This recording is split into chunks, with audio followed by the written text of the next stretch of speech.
All right, we're going to go ahead and get started. Good afternoon. Thanks for taking your lunchtime to listen and participate. We are recording this, so you will have a copy once it's edited, probably sometime next week. That should show up in your inbox. But I'm Eric Guy, Chief Victory Officer here at Center for Victory. Today, you joined a webinar called Leader as Coach, how to inspire and empower your people. We're going to walk through kind of how to do that with emphasis on the predictive index tools, which I think most of you have that are on this. So if you have any questions during, and then there's time at the end, so please take that time to ask questions. But I think this is one of the bigger topics that I'm hearing, our consultants are hearing more often is, we have people. How do we keep them? How do we keep them engaged? We don't want them to leave, those kinds of things. It would be nice, though, just to walk in every day and see all of our employees like this. Okay, excited to be at work. Hey, I want to be here. I don't want to leave. So what happens, or what we need to do to make that happen? First have to start with that thing we call talent optimization. And now some of you are probably getting used to that terminology. But where we come in, where we can help, and one of the things that we'll be talking about today, obviously, is being a manager, supervisor, or a leader, how to coach your people, how to get the most out of them, how to develop them, and things of that nature. And so when we use that term talent optimization, we're talking about the bridge that we can help with between your business strategy and the business results that you want at the end of the year. Remember, there's 4 buckets inside that piece we call talent optimization. There's the design piece, that's aligning your talent strategy with your business strategy. Okay, so just thinking about what talent you need that's going to align with the business strategy that you have to get those business results. And then you have hire, obviously, right person, right seat. We talk a lot about that, especially with predictive index, in using the job assessment to match people up in the correct way. We'll hear a little bit of that today. The better leaders coach to those gaps. If there are, and a lot of times nowadays there are.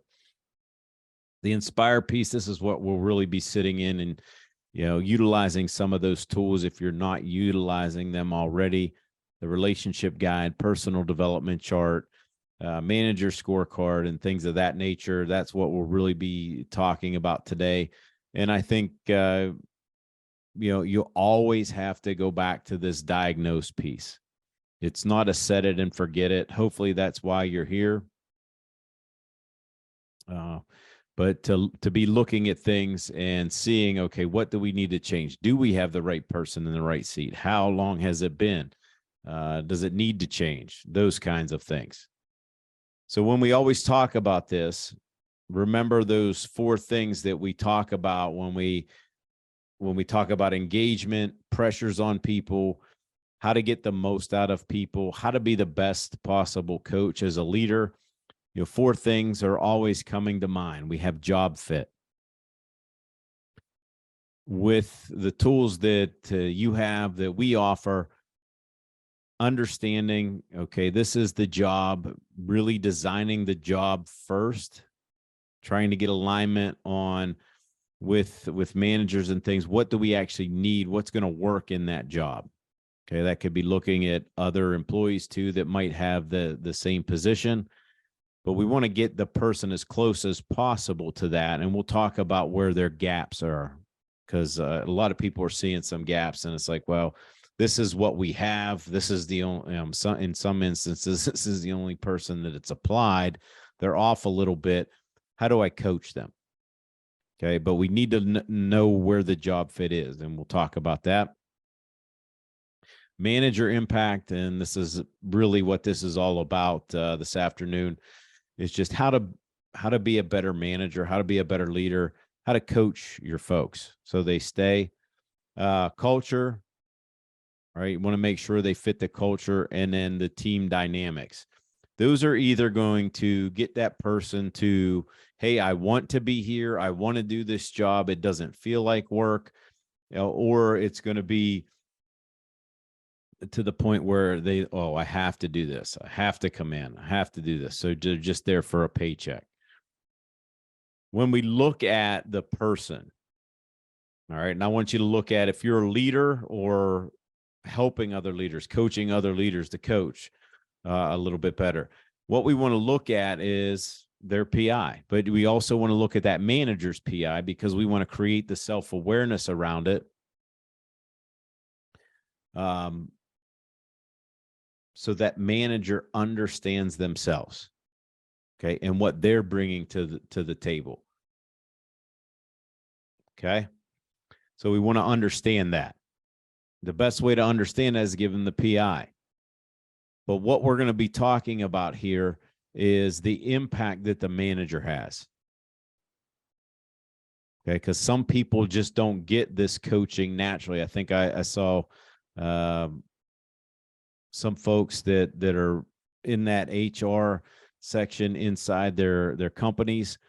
You know, I know we struggle in HR sometimes with working with managers to help them understand themselves and how to approach people and things of that nature. So it starts with that manager, but you also need it for the person. Okay.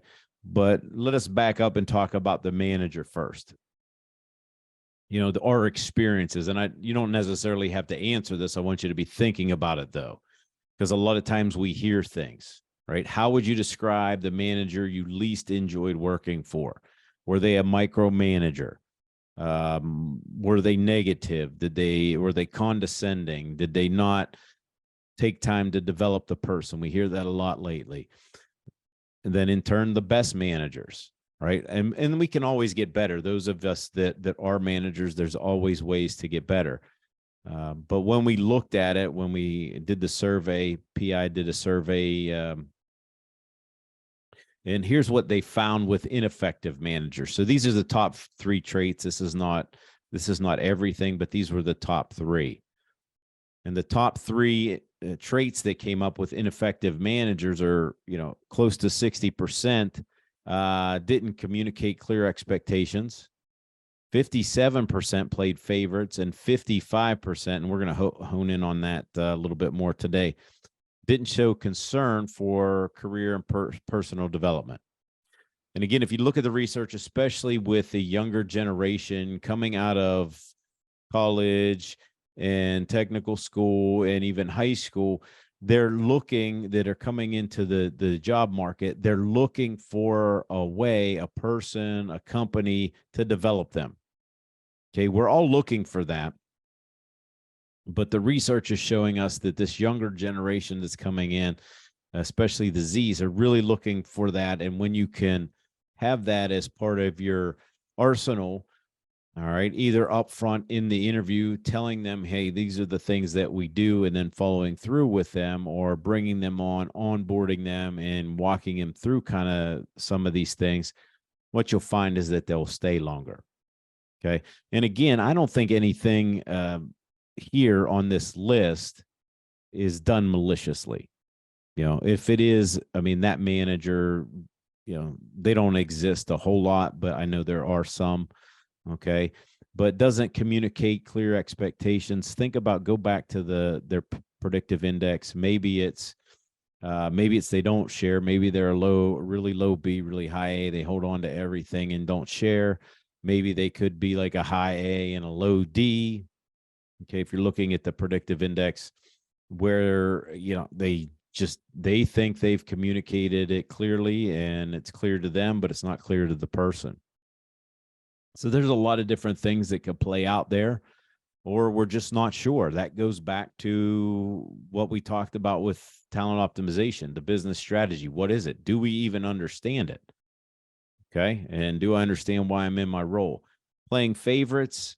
You all, I think most of you, if you've gone through any kind of predictive index training, we talk about this a lot. Birds of a feather flock together. Most managers play favorites on the people that are wired like them. And I'm not saying it's okay. It's just that's natural. The easiest relationships we're typically going to have most of the time are the people that are wired like us, because we see the world much the same. And then again, like I said, we'll talk about that. How do we do that? How do we bring out the career and personal development of the person?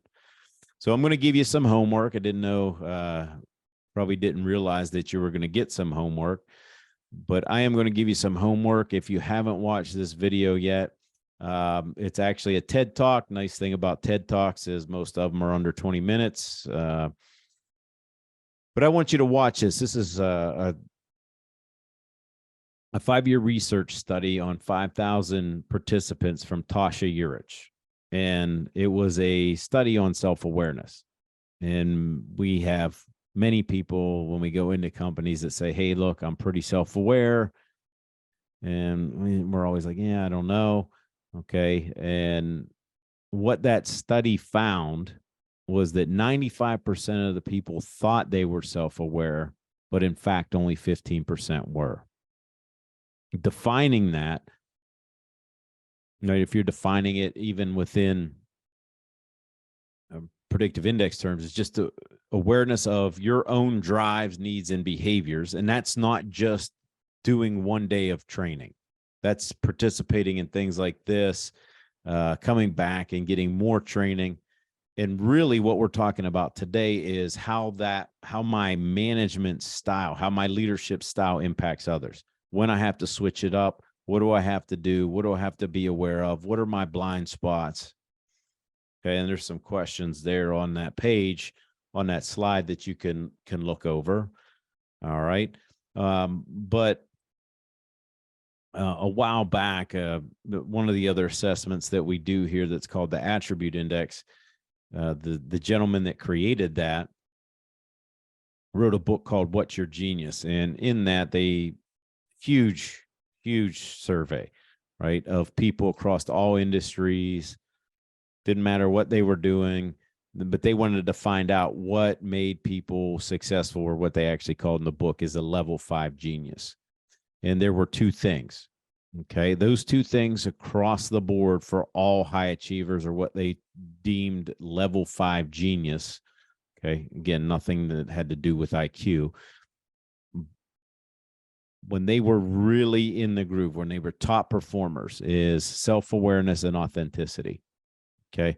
Self-awareness, awareness of oneself, what we just talked about, and being authentic to oneself in a responsible way.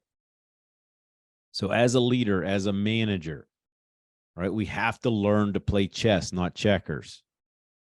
We see too many managers and leaders just wanting to move people around, so to speak, okay, mostly by how we're wired. And I know that's when I first started in my career. That's just how I managed, was how I like to be managed. That doesn't work. It works for some people that, are wired like us, but it doesn't work for the vast majority of people. So we have to understand that. And the best way to understand that is, as I said earlier, understand your management style. What's going to be a quick, great predictor of your management style? If we look at the predictive index, if you high on that dominance, okay, high on the A drive, you're going to have more of a tell type of management style. And again, that might work for some people. Okay. A lot of people, it does not. But it's being self-aware. Doesn't mean you're going to change yourself completely, but it does mean you need to be aware of that. If you're a highest B, you're going to be more persuasive in your management style. Okay, and some of these can be good. And a lot of times what happens is in our management careers is that muscle helps us out every once in a while. And it's, and then we don't forget it. And then we keep exercising it. And the thing that it does is that's what we go back to.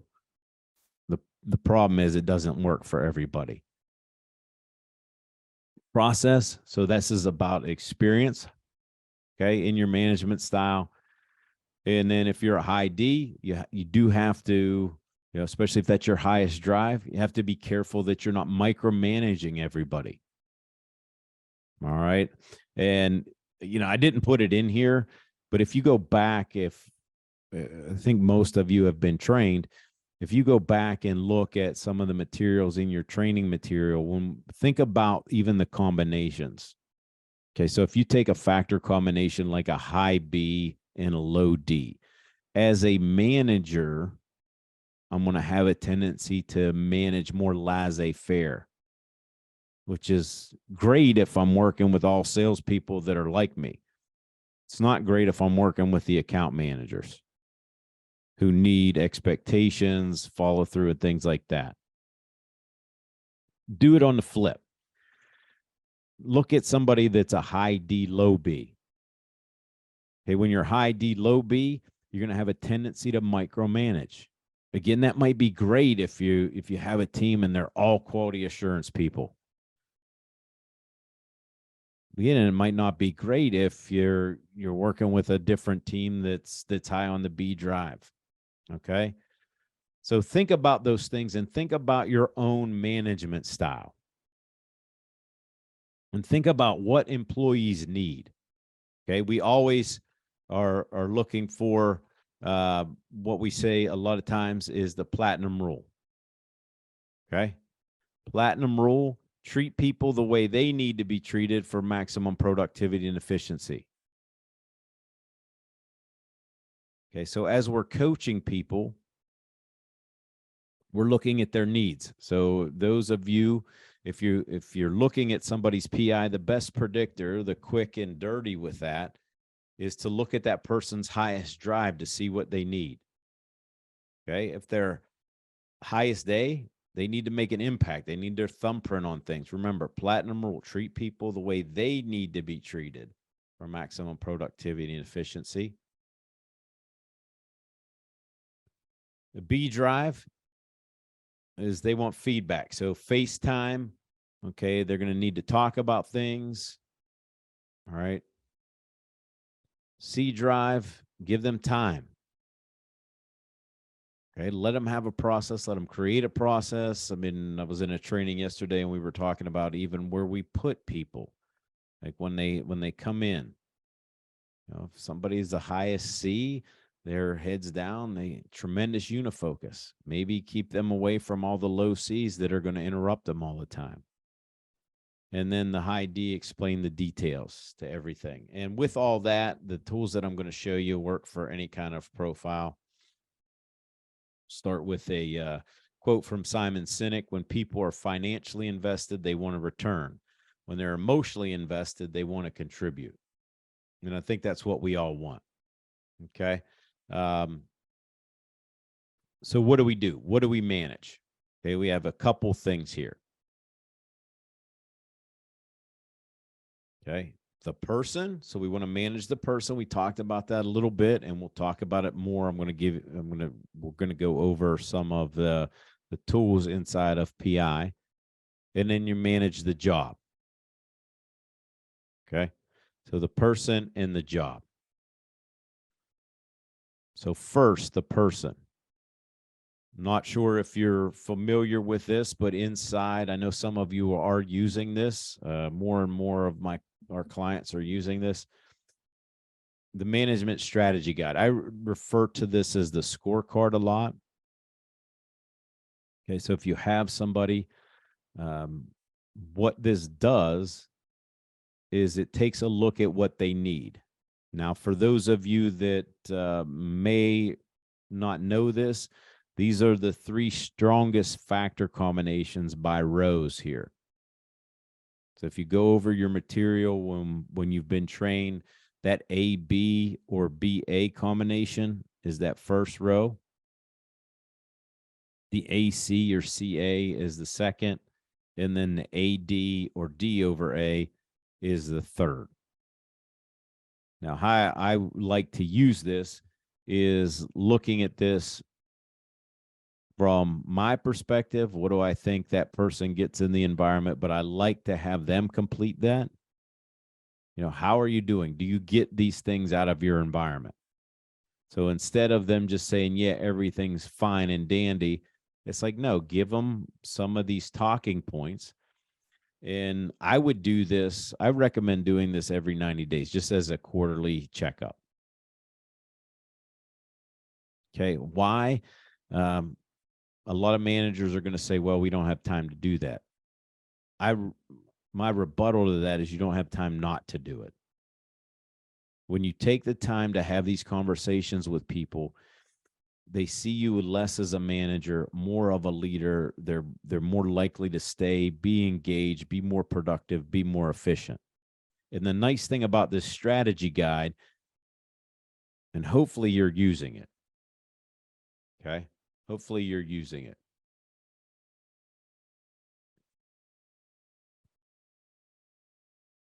Oh, skipped on me. The second page of that strategy guide are some questions there. Now, if you haven't used this, start with these questions, but I also have some other questions that we ask there. Okay. Might talk about, a book that you might recommend.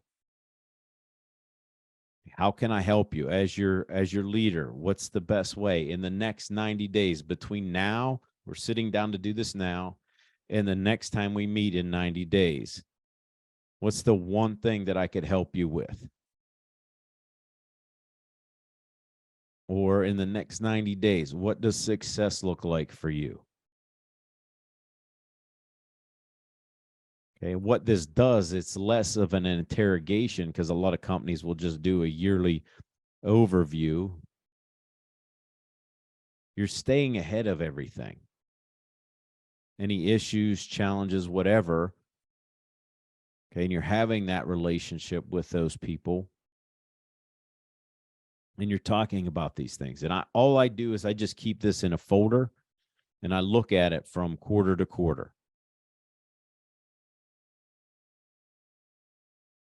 And we have the conversation. And then, probably the first one or two times, usually it feels a little clunky to managers. But then after that, when the employee actually trusts that it's going to happen again, they start anticipating it. And we've heard a lot of feedback that they start looking forward to it. One of the other things that I would bring into this conversation, either on this conversation or part of the onboarding, and both, I like to do both, is the relationship guide. Okay.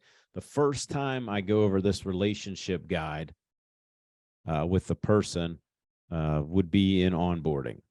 Here's you, so we've gone over their PI, and then here's the two of us together. Here are our strengths, our cautions, and then some tips. And then what I might do afterwards, okay, meaning when these quarterly meetings come up between myself and those direct reports, what I might do is bring that in and bring more questions in. Some of the questions here. Okay. Are there other things there where we have a strength or we need to be aware of it? Okay. And that goes back to this guide here. How can I get you those things? The other thing a lot of managers do here is they might have more than one person that's wired the same. And so you might be doing really well with one person, but really don't know how you're doing well. This is a good time to get feedback from that person. If you're doing well with them, can I replicate that for such and such that might be wired very much the same? But I think a lot of people are having success. That's what we're hearing. A lot of people are having success with this relationship guide and utilizing it in that process. I mean, outside of that process too. But if you're going to be a really good leader, this is just a great tool, because this is a one-pager. People can read this. Then they can start appreciating their leader. You can start appreciating them. But remember, okay, one of the things that we really need to remember is any relationship, especially if it's new, we come into is unconsciously competitive. And that's what makes this whole idea of being a manager or a leader difficult at times, because we have our own way of seeing things. We have our own lenses. When we do something like this relationship guide and then bring that strategy scorecard into that with the discussion. And again, I would strongly encourage you not to do that just every year. I would encourage you to do it quarterly. What happens is we go from that unconscious competitiveness to conscious complementariness. A lot of people will see a behavioral report that's totally different than theirs and be like, oh, I can never get along with that person. Well, how do you know? That's what you might need. Okay, is how do we become more complementary? Because in being more complementary, what we often find is we don't need as many people to do the same jobs. Okay, a lot of times we just add more people, and then that hurts the bottom line when we need to take a look at the bigger picture and say, hey, how can I work with this person? Okay, and I believe you can work with any person, as long as they're in the right role. Okay, but how do we go from that unconscious competitiveness to that conscious complementariness? So that might be another question that you add when you're sitting down to actually lead these folks is, hey, look, how can we become more complementary in our relationship? We're getting things done. We're doing well. How can we get better? And again, it's we, not just them. Okay, it's not just you. It's how do we get better? And then let's get into the managing the job. All right, so that was the person. Now let's talk about the job. Obviously, what we want to do is hopefully that person's in a close enough match to their job. So what's the shape of the peg? That's the person that we just talked about. What's the shape of the hole? That's the job. Completing that job assessment, and I would say most of our clients do a great job at that. I mean, sometimes we get away from it. I know over COVID, some people got away from it because it was just new jobs. But let's get back on that. Why is it so important? Because when we can show that person and coach them on the gap, and that's the last thing I'm going to leave you with here.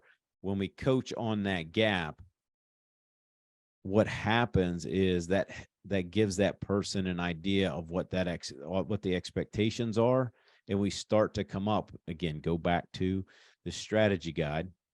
We go back to the fact of, okay, what do you need out of your environment, and how can, going back to the relationship guide, how can we become more complementary in nature? What about these jobs that we do? Can I do well? Where are my blind spots where you can do well? And how do we create synergy there in those two folks? So again, defining looking at the person, but then defining the job and setting those job targets and matching that person up against the role that they're hired for. Right now, I get it. The reason that this is a little off is because most of our clients nowadays aren't getting really, 10 out of 10 matches a lot of times. Now, are some things that you need to not compromise on? Absolutely.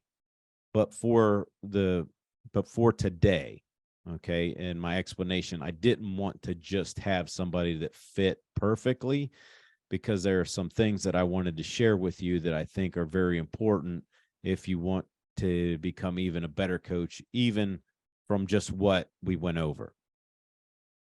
This is the coaching guide. If you're not familiar with that, if it's grayed out in your software, that typically means that person's not attached to a job assessment. You can't print out a coaching guide until you attach them to a job role inside your company's software. Okay. I just get that call a lot. Hey, look, this is grayed out. I can't get it. Well, they're not attached to a job. So they have to be attached to a role. Now, what happens is, and I don't know if this has ever happened to any of you, but I think it has. I know in past careers for me, what has happened is I've gotten coaching advice that's very subjective. Okay. And again, I think my managers probably had it.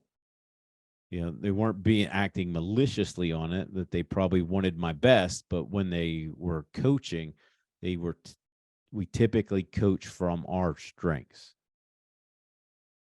Okay.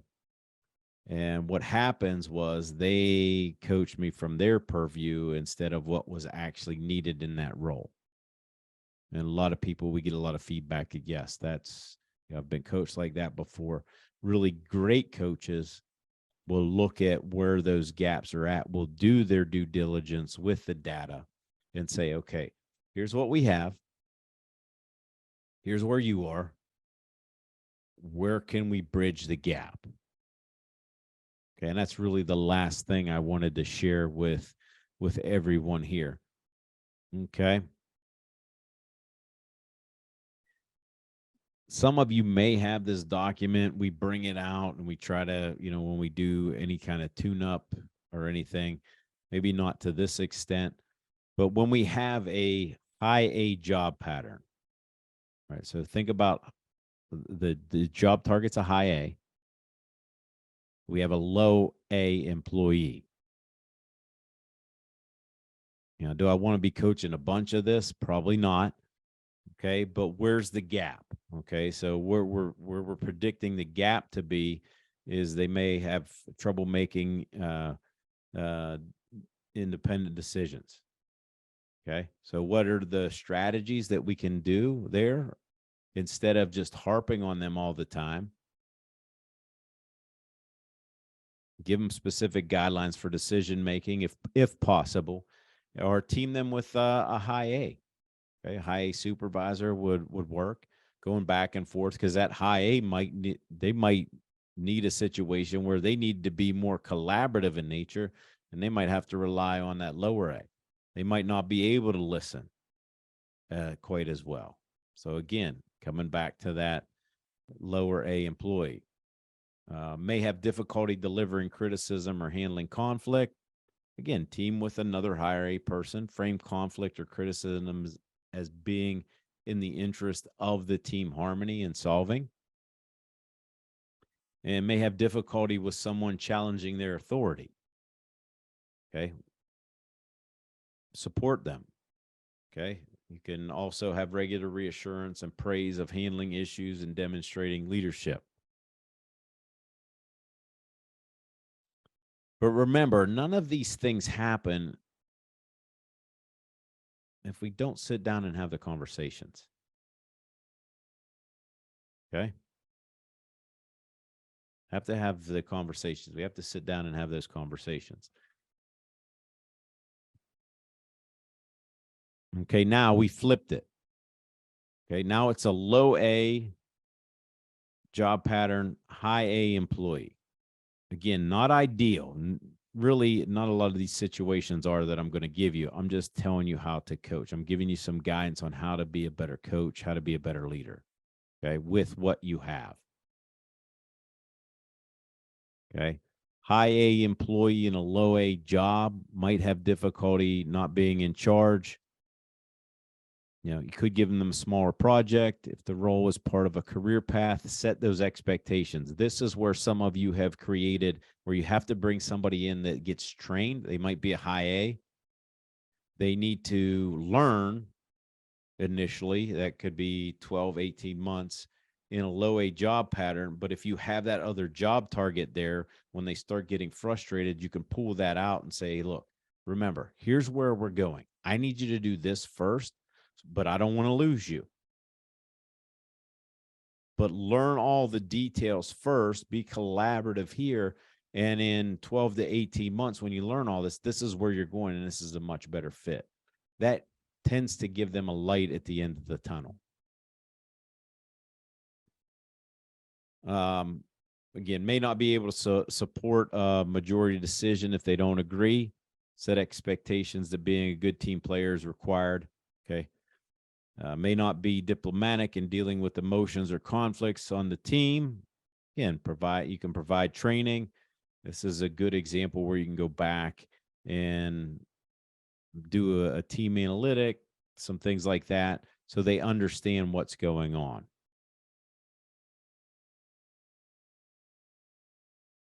Okay. Next, high B job pattern, but a low B employee. Now, we often say in training, if you're going to miss on the B drive. So hopefully these next two slides will be helpful. We don't, moving that needle from being a low B to a high B or a high B to a low B still isn't easy, but it's typically the easiest one we see out of those four factors.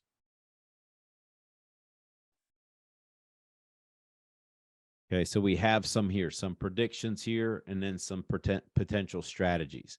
May not communicate to others if they're a low B employee in a high B pattern, may not be comfortable persuading others, and may not consider impact on people when working on a problem or task. Okay, here are some strategies that we can do.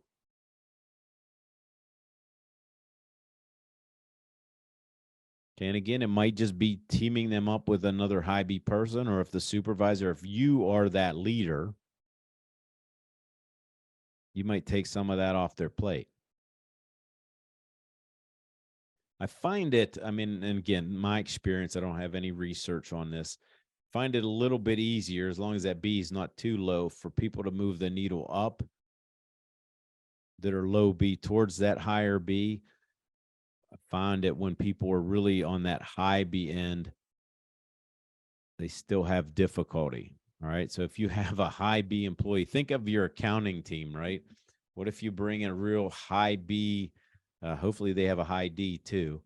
All right. Well, what if they're in your accounting team?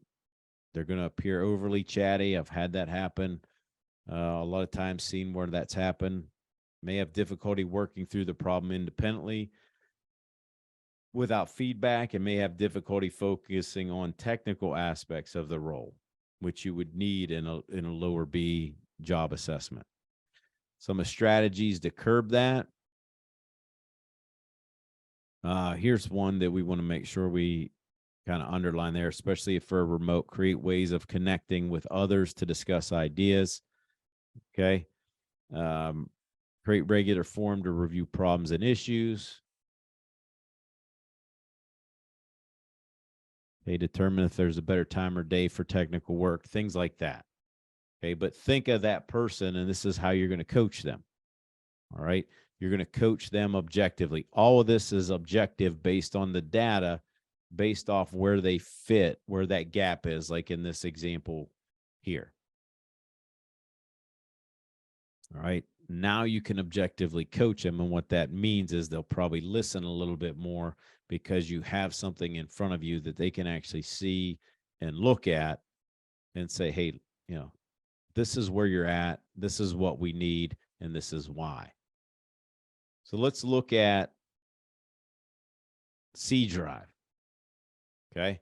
So a low C job pattern in putting a high C in there. Again, not ideal. None of this is, but that was the topic of today, how to be a better coach. And we're seeing more and more of this, okay, where they don't fit perfectly. All right. May have difficulty getting things done quickly or on schedule.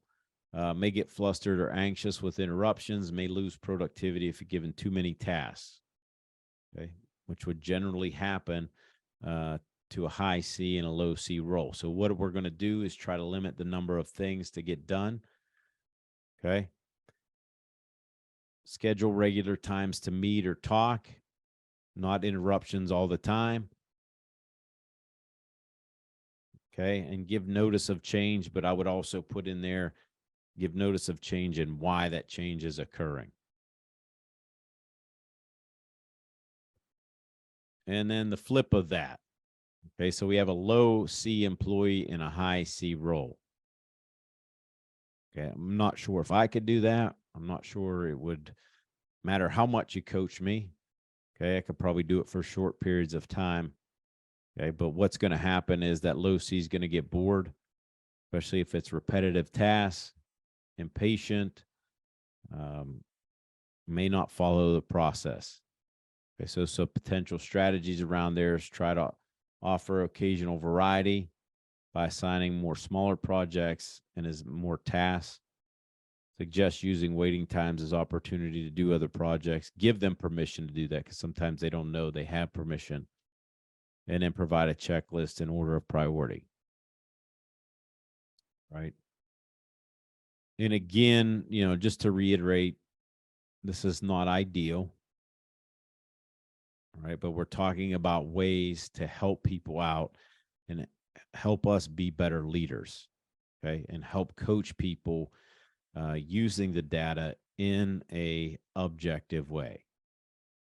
So this one here, high D job pattern. So the job target where we say we need a high D, it's a low D employee. Of course, what do you get with some low Ds? May not follow rules or procedures, 80%, 90% there and not get it finished, or making rash decisions without gathering all the information. Potential strategies, I find this to be effective for me, is to find those high Ds.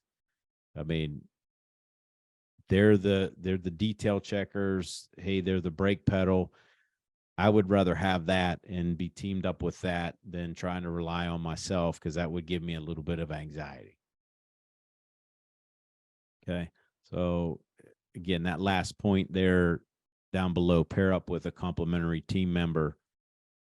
That would be more, for me being a low D, I always seek out those high Ds, and that's okay. But again, this is part of your coaching with that person. And then last but not least, just the flip of that, high D employee in a low D role. It's going to cause them some anxiousness. Okay.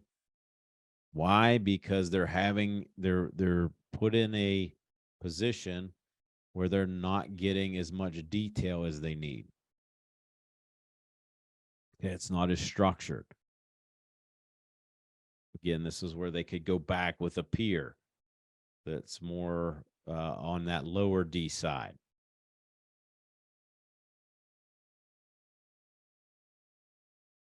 Okay, be as clear as possible with anything. I mean, just because the position requires that does not mean that the manager can't provide a little extra expectations and things of that nature. Okay, or provide a little bit more training, or even provide a little bit more time for that person to make a decision. Okay, but try to be as clear as possible. And then with everything, again, just to reiterate before we open it up for questions, the tools that are in the predictive index software.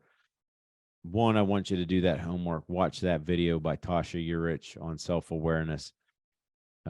Two, be thinking about platinum rule. Treat people the way they need to be treated for maximum productivity and efficiency. Take time every quarter to do this manager scorecard, a manager strategy guide, in conjunction with the personal development chart and the relationship guide. And also, when you're talking fit to role, show the person what those expectations are and be able to coach them in an objective way to make sure they stay engaged, they stay productive, they stay efficient. So hopefully those were some good tips. Hopefully you're thinking about some things with your employees. I'll open it up for some questions now. And we have on that slide, there's a couple more upcoming events that we have. One in June, another webinar, maximizing your leadership with predictive index. So we'll continue to get into what we're talking about. And then we have the certification training on July 25th and 26th. If you have not been through that training in a while, it's probably a good time to get a refresher. All right. Remember those refreshers, if you've already been trained, don't cost you anything to come back and get that refresher.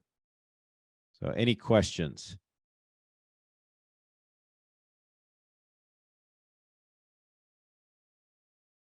Questions, comments? You'll have to unmute yourself.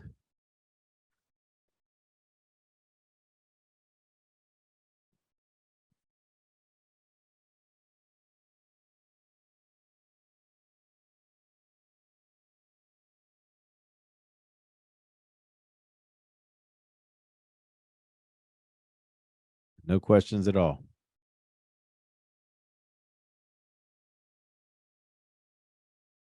All right. Well, if you want to follow up,